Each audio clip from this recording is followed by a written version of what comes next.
Ladies and gentlemen, distinguished guest, Tun needs no introduction. We know he's ruled the nation. He's also strode the world stage. I think if you look at the audience today, Tun, silakan. It's a veritable international gathering of so many guests. I will not want to eat too much time into this morning.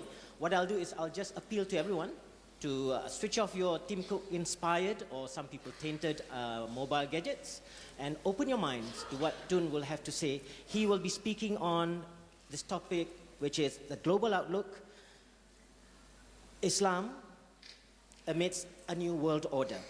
Where do we stand? As you know, at this moment, the world, it's more perhaps a disorder, Tun, rather than order. And Tun would be in a position to speak to us on his experiences gained. He has strode the world for so long, and his views are still sought. There's not been a prime minister who, when he was in power, guided this nation to development and progress. And when he left office, his views are still sought. For that reason, ladies and gentlemen, I see this audience, this hall is packed to the rafters. The only other time when I saw it as packed as this was for a Mariah Carey concert somewhere else. But I will dispense with the introductions because you know who he is already. We would like to listen to what Tun will have to say. Tun, please deliver Global Outlook, Islam amidst a new world order. Where do we stand? Thank you very much, Tun. Dipersilakan.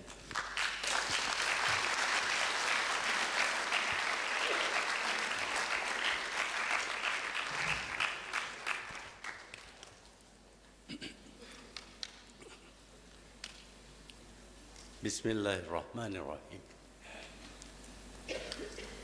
Yang berbahagia Tan Sri Asih, Mr. Moderator, Excellencies, ladies and gentlemen, Assalamualaikum, and a very good morning to everyone. Firstly, I would like to say thank you to the forum for this invitation to speak on a topic that is of concern to all Muslims and also non-Muslims. That is the stand of Islam in a world that is changing and changing very fast. In fact, there were people who proposed a new world order. What indeed is a new world order? And what impact would it have on Muslims and Islam? We cannot deny the fact that what happens around us will affect us. We live in the 21st century, and the 21st century is obviously different from the 7th century, the beginning of Islam. Between the 7th century and the 21st century, many things have happened, many things have changed. And if we say that only by returning to the situation extant during the early days of Islam, we may find ourselves unable to resolve problems facing the Ummah. Obviously, these changes must be met with a response from Islam that is compatible with the teachings of Islam, and yet it is relevant to the situation prevailing. Now in the 21st century, Islam is faced with terrible pressures which it must respond. Because if it fails to respond, it may mean disillusionment on the part of Muslims themselves, and maybe even a rejection of most of the teachings of Islam. This will happen if we think of Islam as being compatible only in the 7th century of the Common Era. But of course, Islam is not meant only for the 7th century. Islam is meant for all times. There are guidance and answers in the teachings of Islam that will help us ensure that the religion will remain strong and the faithful will remain loyal, even in times other than the 7th century. We have survived so far. But I must say that today, we are only surviving. We are no longer the power that we were during the 10 centuries after the coming of Islam. We know, for example, that after the coming of Islam, after embracing Islam, the ignorant Arabs who were able to build a great civilization, a civilization that surpassed all civilization before, and extended from China in the east to Spain in the west, from the north to the south. Such was the spread of Islam that there seemed to be no stopping, that eventually Islam would include the whole world. But sometime during the 15th century of the Common Era, there was a change brought about by new ideas or new fatwas which were made, which focus on what is right about learning, about reading. Now, as you know, the first message of Allah to the Prophet was Iqra, read. When you read, you must acquire knowledge. And knowledge will help you to resolve problems that you face. And so the early Muslims read. What was there to read? In the first year of Islam, in the early years of Islam, what was there to read? There's not much written about the religion of Islam. Indeed, at that time, it was possible to ask the Prophet himself whenever there is a problem. But as to reading, there was not much to read about Islam because no one was writing at the time when the Prophet was preaching Islam. So when they were enjoined by Islam to read, what did they read? They read what is available. And what is available are the treatises, the papers, the writings of non-Muslims. One has to remember that at that time there were not many Muslims and certainly not many Muslim writers. The writings were mostly from the Greeks, the Romans, the Indians, the Chinese. Of course, sometimes we say that we should seek knowledge even to China. We attribute this to the Prophet, but some deny this. Some will say, no, this is not true. But at the time when the early Muslims were seeking to read, they had to read books written by non-Muslims. And among the things that they read was about the knowledge of the Greeks in the sciences, in philosophy, in mathematics, from the Indians, etc. As I said, when you read, you acquire knowledge. And because the early Muslims read, they acquired knowledge. And they were able, with this knowledge, to build the great Muslim civilization. But around the 15th century, there was this teaching that what is to be read is only about the religion of Islam, that there is no merit in reading and acquiring the knowledge of other subjects than Islam. And after that, we find that Muslim scholars no longer study sciences or mathematics or even the art of war. Instead, they were all studying the religion, which is a good thing, except that they lost the knowledge which they needed in order to progress the Islamic civilization.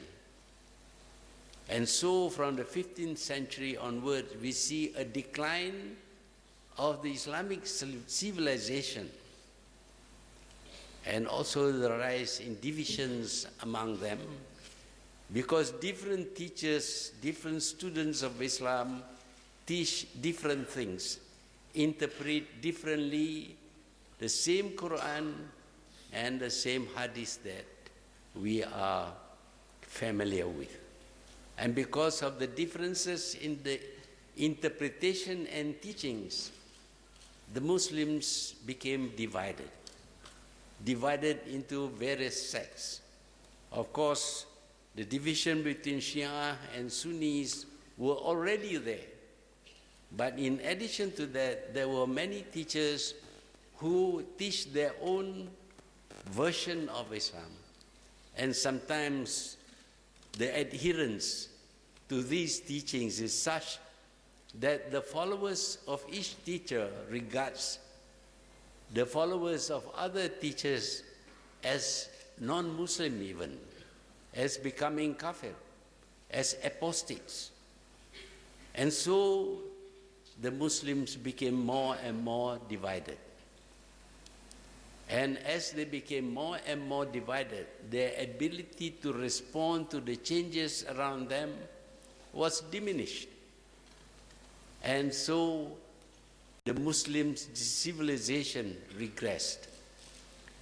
And until today, we still have not made the correction to increase our knowledge, not just of the religion of Islam, but also other subjects which are relevant to the need for us to respond to the changes happening around us. We need to master this knowledge, because without mastery of this knowledge, we will be weak and easily oppressed. Our countries will be invaded and occupied, and Muslims and their religion will be suppressed. So we are today rather weak because we lack the knowledge to respond to what is happening around us. Now, what is happening around us is not just physical, that of the wars and the fighting that goes on. None of us would qualify to be Muslim. What is happening now is that Islam, if you don't adhere to the been used to, if we go back to the Quran, we will find the answers. But then, of course, if the answers that we have from the current teachings, we may be accused of being apostates, that we are no longer. To go back to the Quran itself to find out. And they were the people who did not match the development that is going on in other parts of the world, in the West in particular, would help you in fighting wars. You can use swords and spears and other weapons like that during the time of the Prophet. Aided with war horses, you are likely to defeat your enemy. But surely we must accept the fact that today, if we use horses and swords and spears, bows and arrows, we are not going to defeat our enemy. We need more modern weapons. And these weapons are not available to us by our own inventions and production. We cannot produce the new weapons. Why cannot we produce the new weapons? It is because we have no knowledge. In the 15th century, we reject the study of science, mathematics, and other fields of knowledge. We rejected that. Although before we were the experts in this area, but we rejected that. And today we are without knowledge, and we are not able to fulfill the injunction of the Quran that the Muslims must prepare to defend themselves. Today we are not able to defend ourselves. And you see what happens. You see what's happening to the Muslims today. They are oppressed, their countries are invaded, they are killed, wounded, their countries are bombed to shreds. Total disaster for all the Muslims because we have no capacity to defend ourselves. In other words, we have not fulfilled the injunction of the Quran that Muslims must prepare for the defense of Islam and the Ummah. This is something that we have to accept. If we are thinking of the place of the Muslim in the current situation, today not only is our defense capability not in accordance with the teachings of Islam, we are now assailed by new ideas about liberalism and freedom and things like that. And we are already seeing many Muslims succumb to these new ideas. They themselves are promoting ideas about liberalism and being open to all the new ideas, some of which are good, but most of them are bad. Our moral values are now being assailed by the new ideas, and we are not able to defend our religion because we feel inferior. Physically, we are inferior. Intellectually, we are inferior. And because of that, we are not able to counter these attacks by new ideas in a way that is convincing. We merely say no, but it's not enough. Because today, people have more open minds, they have more experience, and they think. And to tell them that you must not think is not going to be something that will be accepted. So this is a situation that we find ourselves. So where do we stand? Do we demand that we go back to the 7th century? There are some of us who ask that we should go back to the 7th century. Do everything that was done in the 7th century. But you know very well that if you go back to the 7th century, you will become even more weak because the capacities that were dominant in the 7th century cannot dominate in this 21st century. We have to accept the fact that we are living in the 21st century with a different environment. We are being challenged. Our faith is being challenged. And if we cannot answer, we cannot show that our faith is superior, that our faith would enable us to lead a better life, better than what is promoted by other civilizations. This is the problem that we are faced today. And the answer to that is, of course, to allow us to rethink not the Quran, not to change the Quran, not to change the Hadith, but to change the interpretation. It was the interpretation which is wrong. But the moment you say that, they will accuse you of being an apostate. If you don't believe in their interpretation, even if you believe in the Quran, you believe in the prophethood of Muhammad, you believe in the afterlife, and you perform all the requirements of your religion, they would still say you are an apostate. You are kafir, because you don't follow the interpretations that we have given to you. But I am certain that if you follow these old interpretations, which were relevant during those times, I'm quite sure that the Muslim world will shrink until there will be fewer Muslims. Rather than expanding and getting more followers of Islam, we are going to see Islam being rejected by Muslims even. I have seen this myself. I've seen Muslims arguing against Islam. I've heard them. I've seen them change their religion because of circumstances. They were not able to defend the beliefs that we believe in. Why? It is because they have become very weak, and they have to admit that they are unable to compete with the new ideas that are coming out, and unable to compete, they tend to accept the new teachings.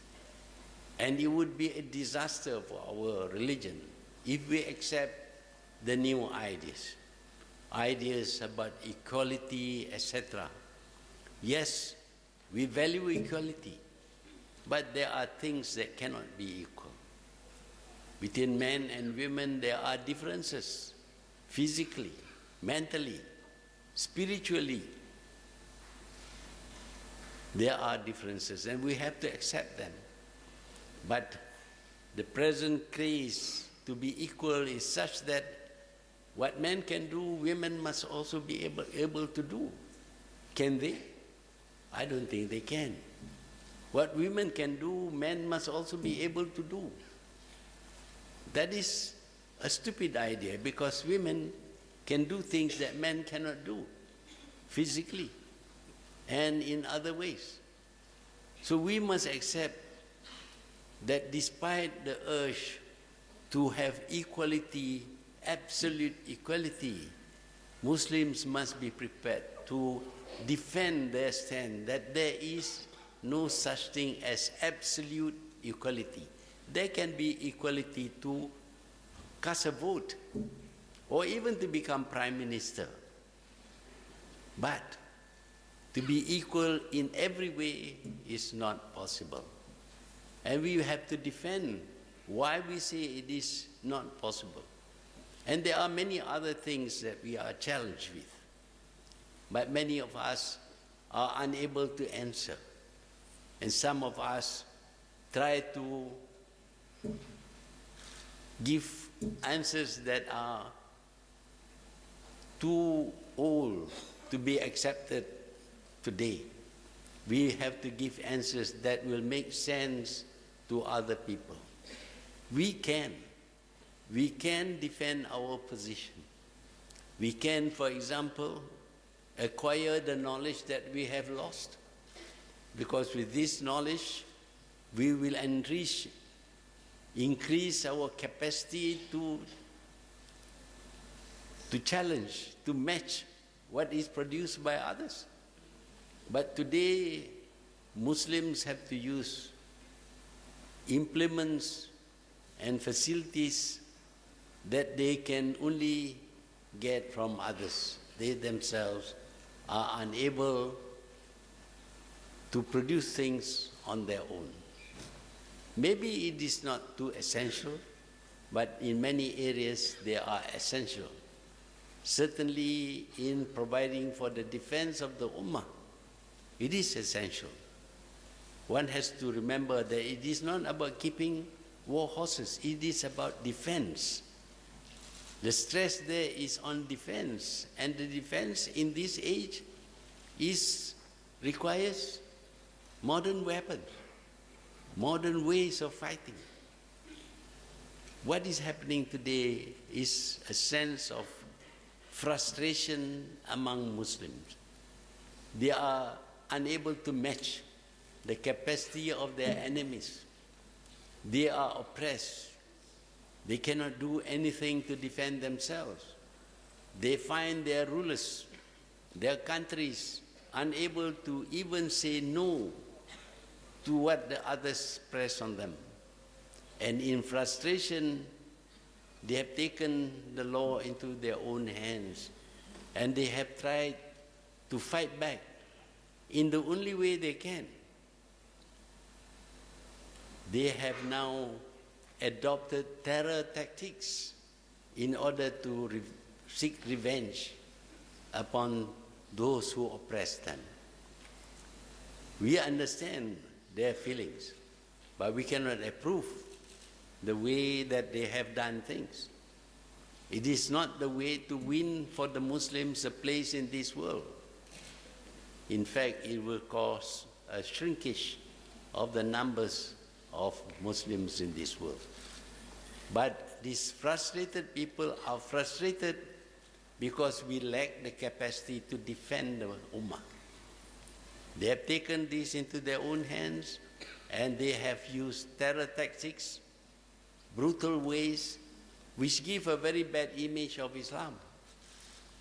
Who would want to embrace Islam if we indulge in acts that terrifies people? We want to show off that we can behead people. Is that a way to win adherence to the religion of Islam? Obviously not. But these people know no other way, and they have resorted to this. And over time, the level of terror has been increased. Until today, we feel afraid for ourselves even, because the attacks are not only against the enemies of Islam. We are now killing each other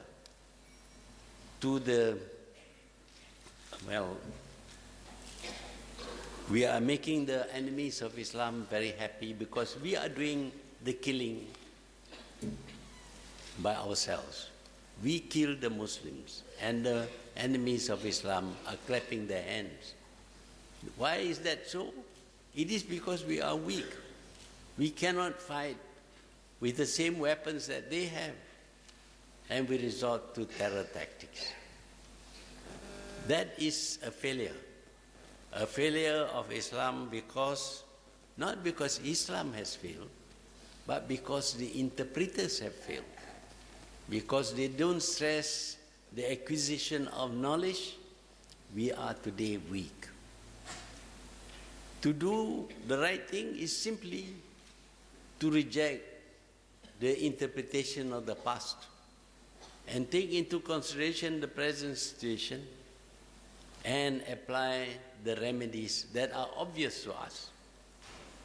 That is to say that Muslims must be equally intelligent, equally capable of producing what we need, not only in terms of defense, in terms of our everyday life, by ourselves. It is shameful that in this present age, there is not a single Muslim country which can claim to be developed. Not one. We are all backward countries, third world countries.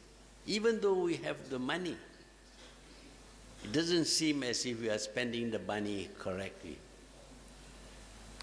Sometimes we are using the money to damage ourselves. We need to respond to the poverty and the lack of knowledge among our people with the wealth that God has given us. Allah has given more wealth to the Muslims than to anybody else. And yet, what do we do with the money? We don't invest it in upgrading the skills and the knowledge of the Muslims. In the present world, if you don't do that, you are going to regress. If you are static and people are moving forward, you are going to be left behind. And when you are left behind and weak, you will be oppressed. So these are the things that we have to take into consideration in the present age, in the new world order or whatever. If we don't accept the fact that we have been wrong, that we need to correct ourselves, then of course we will regress.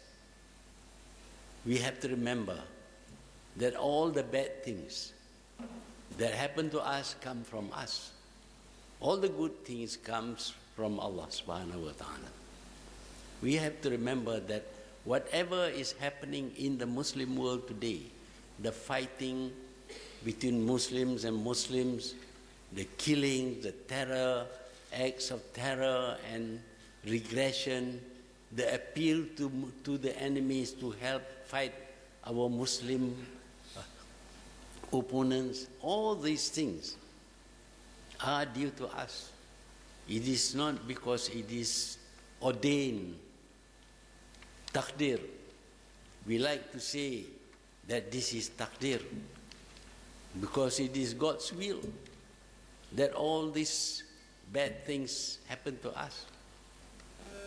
We actually come to the stage of blaming Allah for our misfortunes, whereas these misfortunes are due to our failure to learn from the Quran and the Hadith. Because the Quran and the Hadith provide all the answers. In every situation, there is an answer, provided you go back to the Quran and interpret it correctly. Currently, I'm horrified to see that a Muslim woman was sentenced to death under circumstances which does not reflect the injunction in the Quran that when you judge with justice. Yes, we write that in our courts, in the Sharia court, you find this ayat at the back of the judge, but in actual fact, we are not judging with justice. We take it that all women are wrong, and that the man, even if he is wrong, that the man should not be punished. Is this the correct interpretation of Islam? I don't think it is, and it's because of this that the Muslims have regressed, because they don't really follow the teachings of Islam. I think I've said enough. I think, if I may, I would like to say this, that unless we are willing to question the rigidity of the interpretations of Islam by some scholars, when we see that they are actually not Islamic, if we are not going to question them and we accept them forever and ever, the Muslims will find themselves unable to find a place in the present world. I thank you.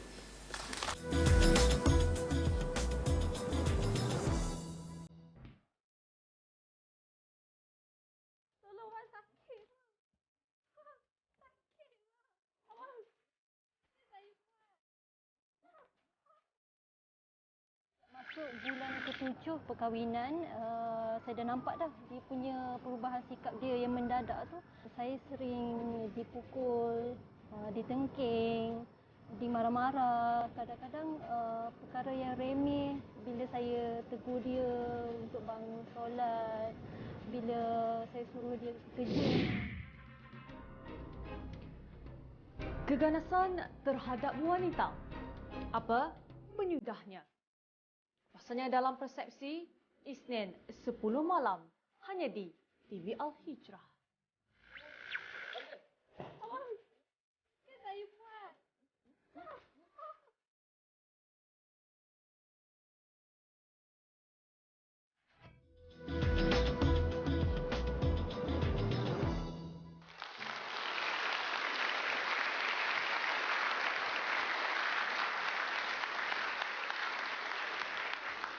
Okay, what will happen next is I will sum up what Tun has said for the past 45 minutes.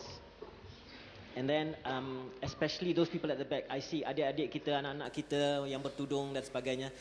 Please pay rapt attention and develop in your minds what questions you want to ask, because we'll devote about half an hour for questions and answers. And this is your best opportunity. You don't get this every day to question Tun Dr. Mahathir Mohamad.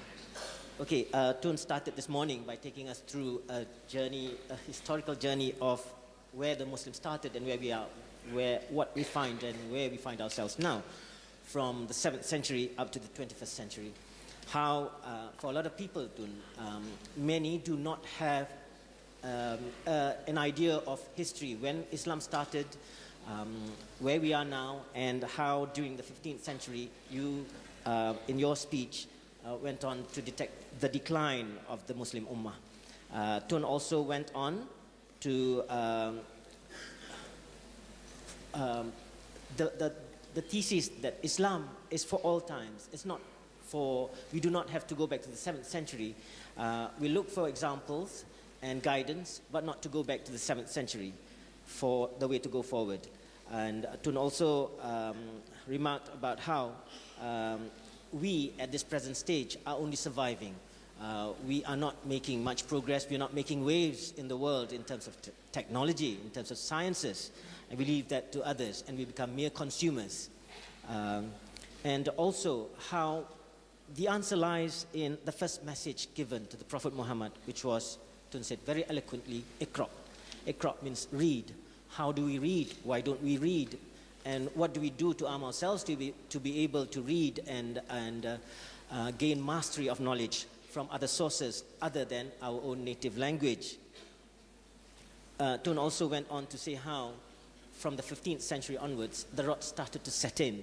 And for a lot of students of history from our education system, I would like, this is a good time for you to go back and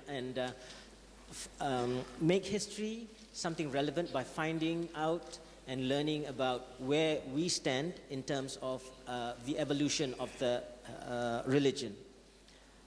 Tun also went on to say how we need to master knowledge, and in order to do that, we must have room for interpretation. Yes, there are certain tenets and rules and regulations by which we must abide by, but there must be room for interpretation, and we do not leave the interpretation solely in the hands and the minds of the few selected, self-appointed leaders.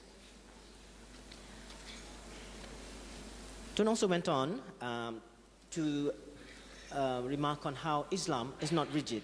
We must find answers in the Quran, of course, and I was always reminded of an ulama who told bluntly to my face that he doesn't believe in the Quran and the Hadith, and that got me, I was stunned in my tracks. Of course, he said, of course, I only believe in the Quran, the Hadith, and the Ijma ulama. So that's for occasions when people stun you with statements, but you must be prepared with knowledge, which you will only acquire if you are open-minded to receive and open books. And there's now the power of the internet, and basically that's where the knowledge, if you care to look and find out and delve, you'll find them in there.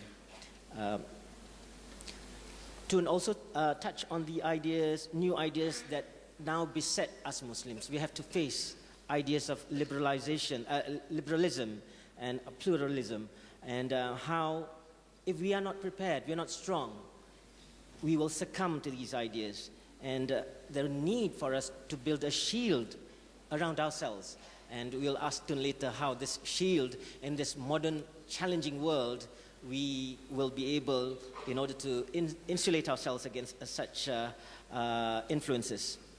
Now, where do we stand? Tun went on to say that looking back from the glory days, from the days of the Muslim Ummah, how we no longer at this stage produce people of note. We leave that to other races, other religions. And when we have a very strong tradition of scholarship and in medicine, in engineering, where are these individuals who we can be proud of today? You know, we missed a chance because the person behind the iPhone was a Syrian Muslim, had a Syrian Muslim background, but through circumstances, this is something, we need icons who are Muslims and who profess to defend the religion in a modern fashion. We also heard from Tun about the notion of gender equality. Tun is all for gender equality. Tun is all for equal for women to be able to be given the vote. And Tun is all for the next Prime Minister to be a woman. But there are certain areas where we accept that women are women, men are men. And what is current now is the frustrations that have been manifested itself by what is happening in Iraq, and that has affected people with misplaced notion of performing the jihad. That is a sad state of affairs, which is, you know, just as we are becoming, the bombs started to, when we don't have any more instances of bombs going out here and there, we have a new factor that has come to bring a negative image of Islam. Now that I have summed up Tun's speech, I would like maybe Tun to address one question, which is the present situation the Muslims we find ourselves here, Malaysians find ourselves here. Frustrations that have found a channel in misplaced idea of jihad. People who are willing, people who have given up all hopes because they feel inferior, they feel they can't cope in a fast developing world, they are left behind, so they choose to want to go to heaven the shortcut way.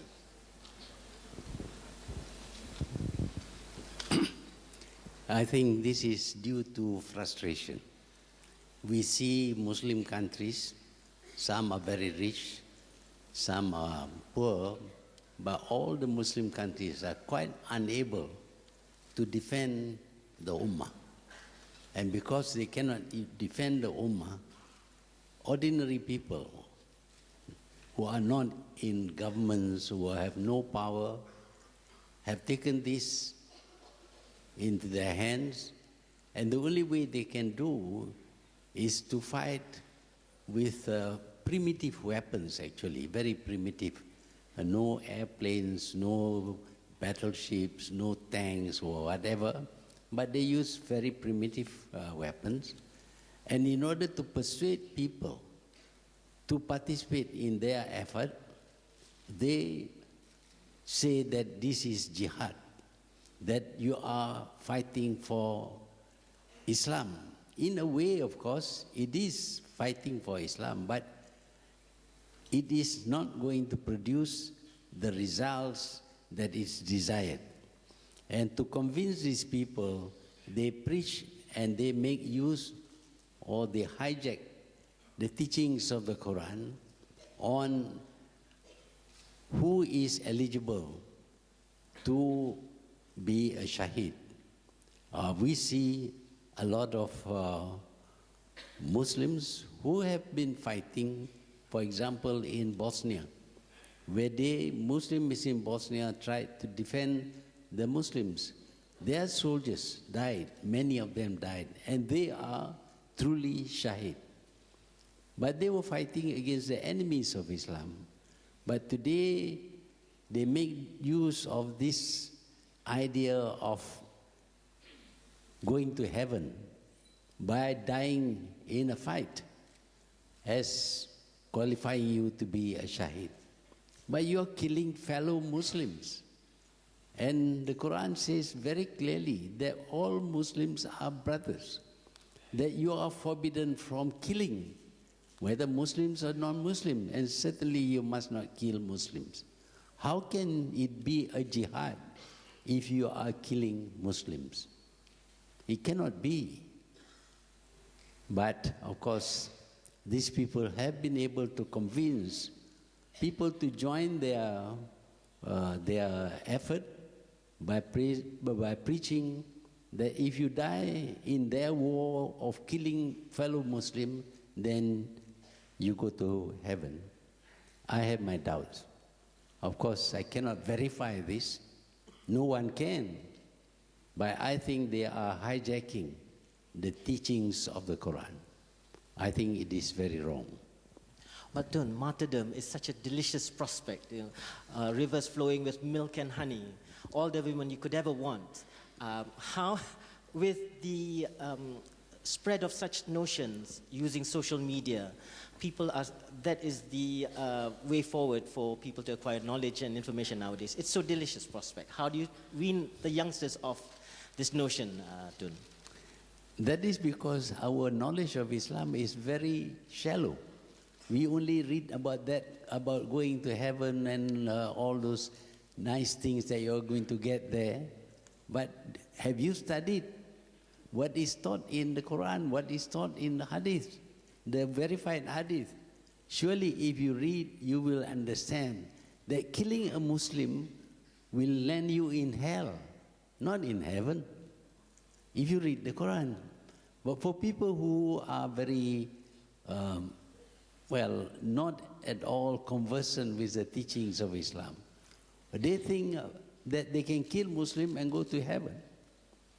That is because they lack knowledge. We need to teach the teachings of Islam and not let these people hijack the teachings of Islam and interpret it in a way that is totally wrong and un-Islamic. How about notions of liberalism and pluralism, Tun? It is an idea which has so much currency nowadays. Even people in this country subscribe to it. How do we go about, we embrace it up to a certain extent, but insulate ourselves. How do we do that? Well, again, it is a matter of getting the right education, understanding of our religion, the limits that we can go. And when I say in that understanding of our religion, it should not be confined to the teachings of so and so and so and so. It must be based on the Quran.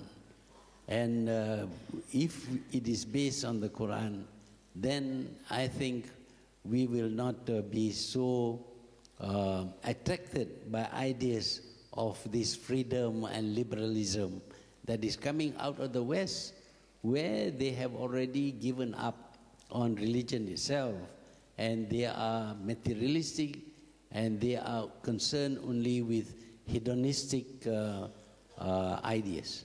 Thank you. One more, Tun. The Muslims as a nation, we have economic might, we do have money, we may have the will, but we do not have the leadership of people to steer money, resources, influence in the right channel. How do we go about that, addressing this situation? Where there is no shortage of able people among the Muslims. But normally, if they come up with an idea that is contrary to the current beliefs or the current way of doing things, they get rejected. We see this when we try to embrace democracy, for example. It is not the ablest man who wins. It is always the man who plays up to to the popular ideas current among the electorate. So because of that, the best Muslim, there are many of them, are not able to have their say. And if they have a say, then the interpretation is changed so that it conforms to the wishes of the people who heard the explanation or the proposals made by any leader.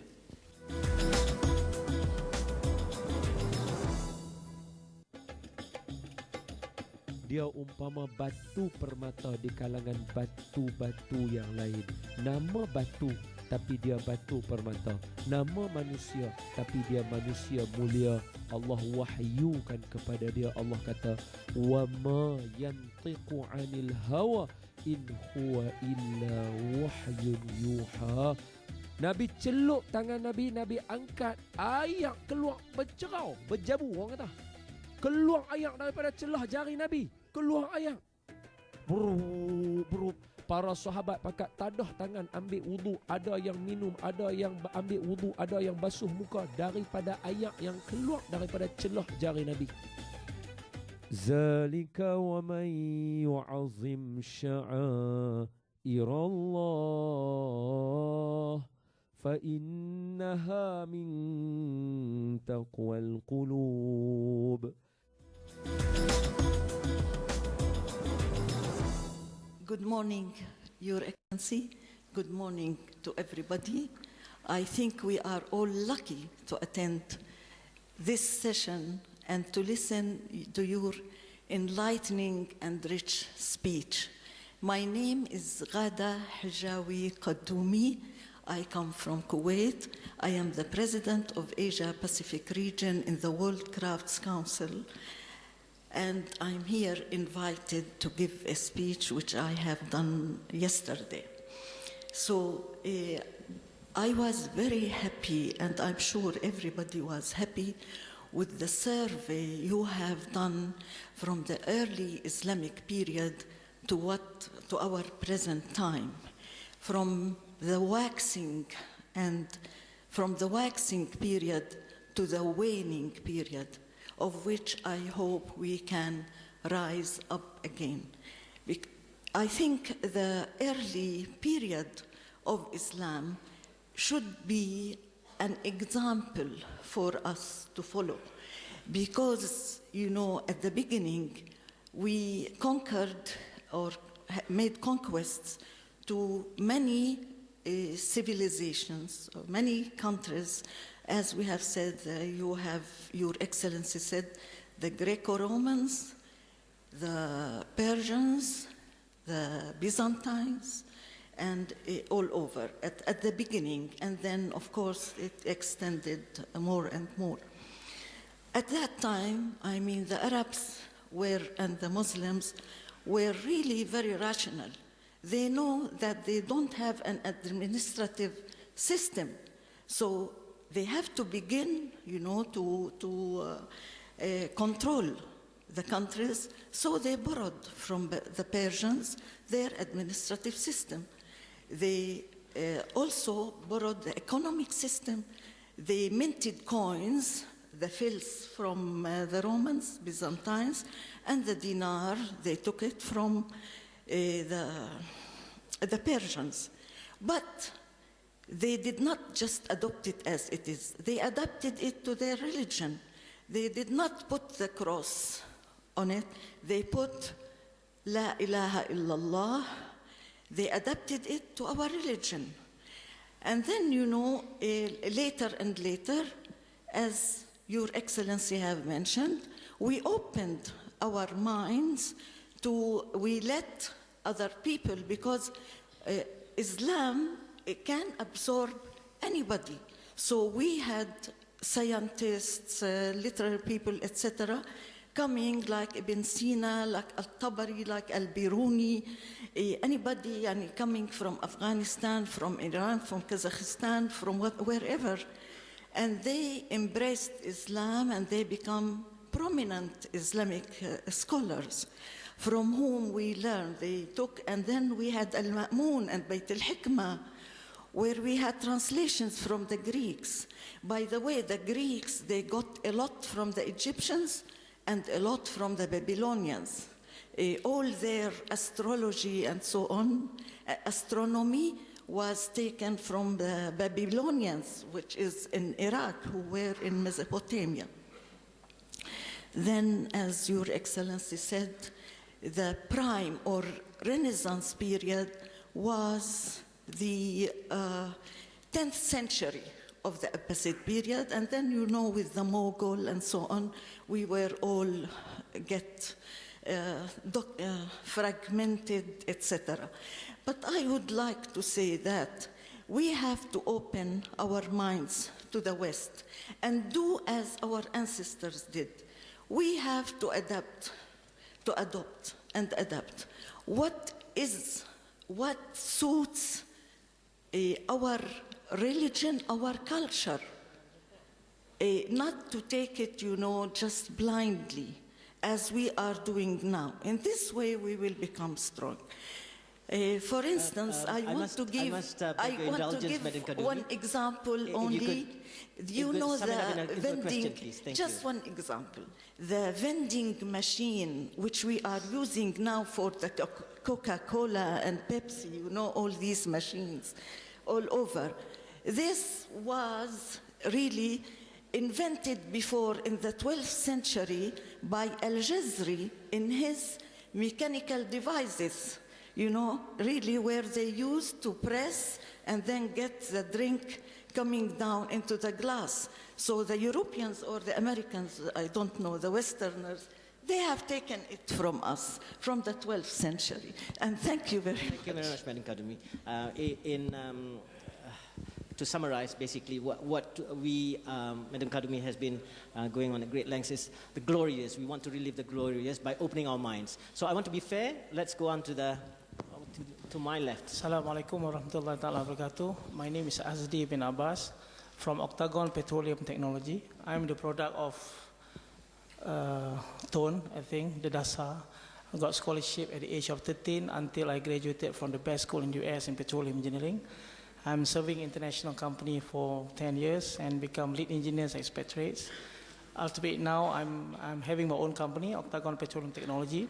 I'm proud to say that we are competing with a multi-billion company, even though we are just 1 million company.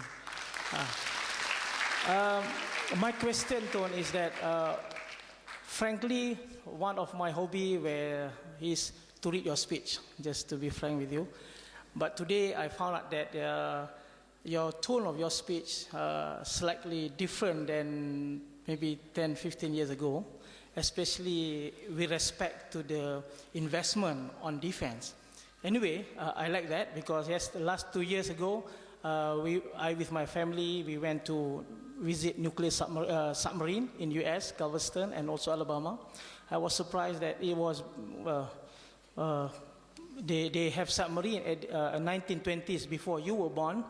And then till now, we have not yet even been able to do submarine. We just, my question is, Ton, if you were the Prime Minister now, you are not yet, no?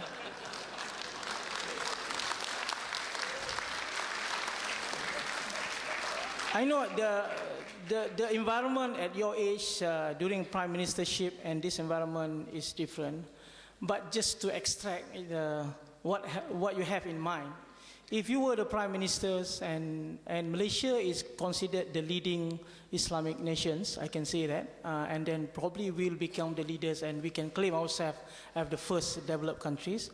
If you were the Prime Minister and to lead the whole Muslim Ummah, what will be you do? What will be the 5 steps for you? We'll get to answer, please. Well, I won't be the next Prime Minister. So Prime Ministers need not worry. Well, if I were the Prime Minister, I think I would focus on education. There are 2 things about education which worries me. We are not teaching our children how they should value things that they see. The value system of the Muslim is not being taught in the schools. At home today, both parents are preoccupied. Both parents are usually working. Parents do not spend quality time with their children. Now, before, well, when I was brought up, my mother taught me what is right and what is wrong. But today, mother and father would be working and would have less time to spend teaching their children with what is right and what is wrong. So since the parents cannot do this, the schools must do this. And in the schools, we have religious education. But the stress in religious education is about performance of certain obligatory rituals. We are taught how to pray, how to fast, how to declare that we are Muslims, and fasting and doing the Hajj and giving alms, etc. All these things are for your own benefit. When you do, you gain merit, you gain pahala for the akhirat. But you are not taught about what are the values, Islamic values that you should have. Now, if you don't teach Islamic values, how are you going to live the life of a Muslim? We claim that Islam is not just religion, it is a way of life. And a way of life must consist of the right values as found in the Quran. There is no stress on that. So if I am the Prime Minister, I would like to ensure that the schools teach moral values and Islamic values so that the children do not become rampant. So there you have it. Tun will not be standing in the next parliamentary election. Please go ahead. Next question. Assalamualaikum. Yang berbahagia Tun, I'm a product of your university, Islamic University, and also working at Islamic Bank, also your product in 1983. Tun, you start off with the talking about the rooms for differences of opinion and how the differences in interpretations, acknowledging that the fact that people would differ in their opinions, wouldn't it be better if we focus on the adab or on the moral values, as you were saying just now, in differing our opinion instead, and that is not being taught at school. Secondly, through the history, there are battles that we were outnumbered, we are out-weaponed, but perhaps having those modern equipments, it is also better to equip ourselves with the piety, with the same level of piety that we have before. The Salahuddin opened up Palestine with the piety and whatnot. And also, Tun, I still noticed that you were still taking notes with the notebook, and that's we ought to learn from you. Thanks. Well, thank you very much. But I've already mentioned on the need for teaching the right values as advocated by Islam, based on the Quran, not based on somebody's opinion. I find that sometimes these opinions of the people who teach me are really not quite correct. I remember the days when I was a small boy. It was a belief that you cannot use electricity in a mosque. It is haram. Now, of course, you laugh.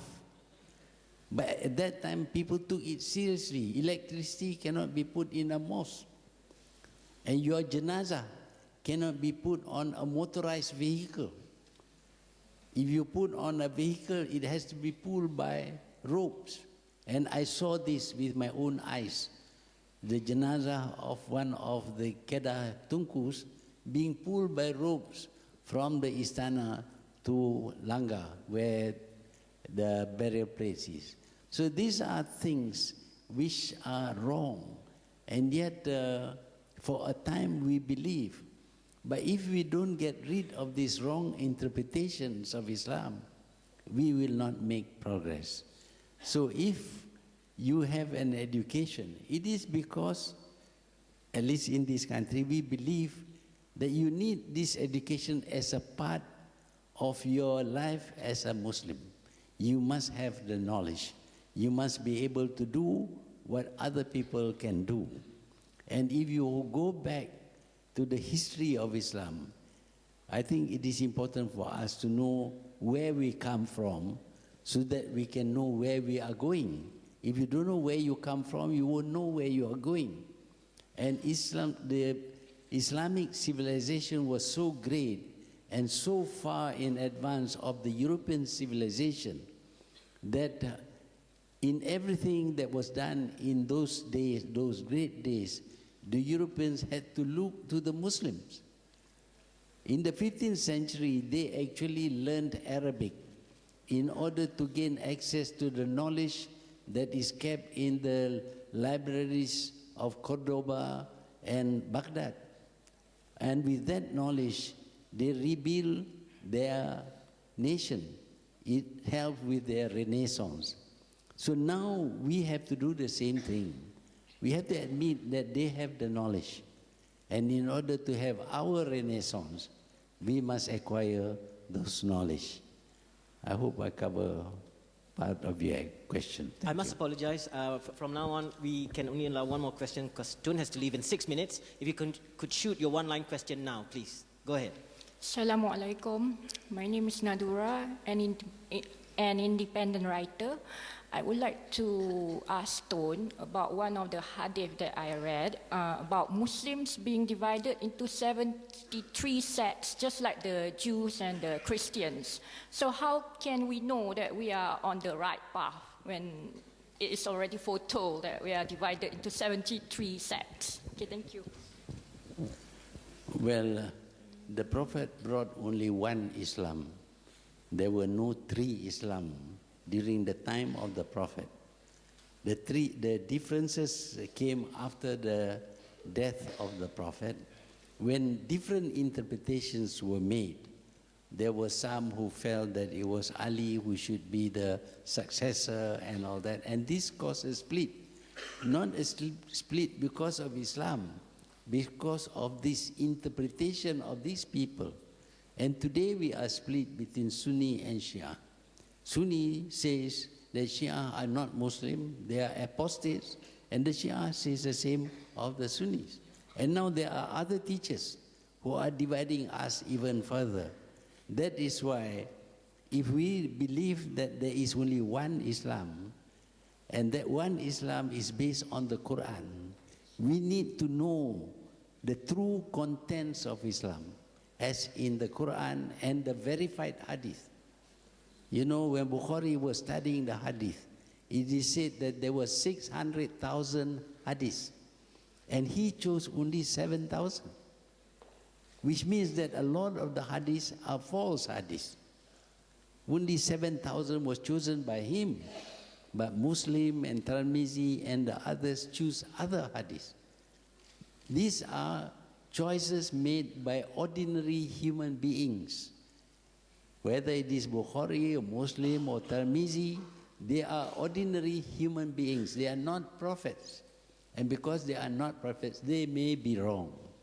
So we mustn't divide ourselves by sticking to only one person's interpretation and not looking at the others. And in Islam, it is possible, it is allowed that there will be some differences in our teaching. It is allowed. But when you reject the basic teachings of Islam, the 5 pillars of Islam, then of course you are not a Muslim. If you say there is not one God but 2 gods, you are not a Muslim. But for as long as you say La ilaha illallah, Muhammadur Rasulullah, you are a Muslim.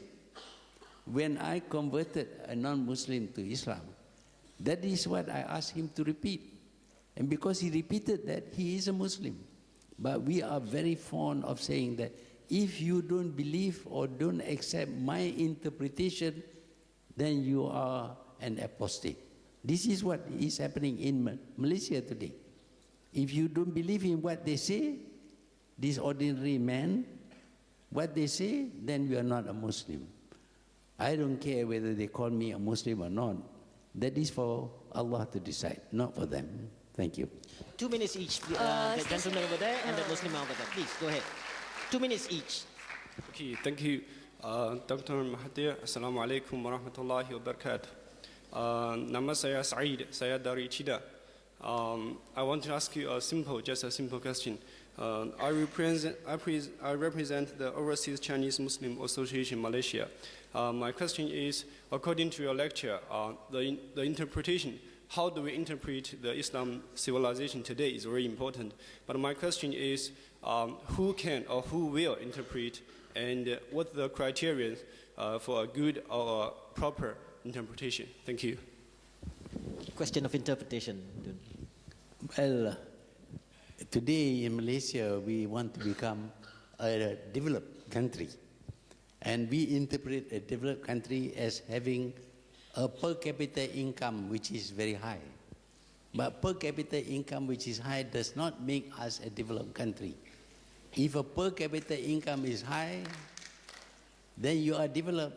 Then Brunei, Saudi Arabia, Kuwait, they are all developed countries. But they are not acknowledged as developed countries. To become a developed country, you have not only the money that you earn, but also the knowledge that you have, your ability to do things. Your industries must be very advanced. Your agriculture must be advanced, and you must know how to look after the environment and all the other problems faced by modern nations. Then only you can consider that you are a developed country. So what is the thing that we want to achieve? We want to become a developed country in the true sense of the word. It doesn't matter whether we are liberal or not liberal, but these achievements we must have. There must be great Muslim scholars. There must be great Muslim scientists. There must be great Muslim physicians and doctors and generals and the like. Everyone in the Muslim world should be a match for the people who are our detractors. That is what is meant by the renaissance that we should achieve. Thank you. Thank you very much. I beg your forgiveness. I have to end this session here because I've received the signal for Tun to leave this session. Thank you very much to Dr. Mahathir Mohamad. It's been our pleasure. We've been totally and utterly, it's our privilege. Thank you very much for making time to come and speak to us.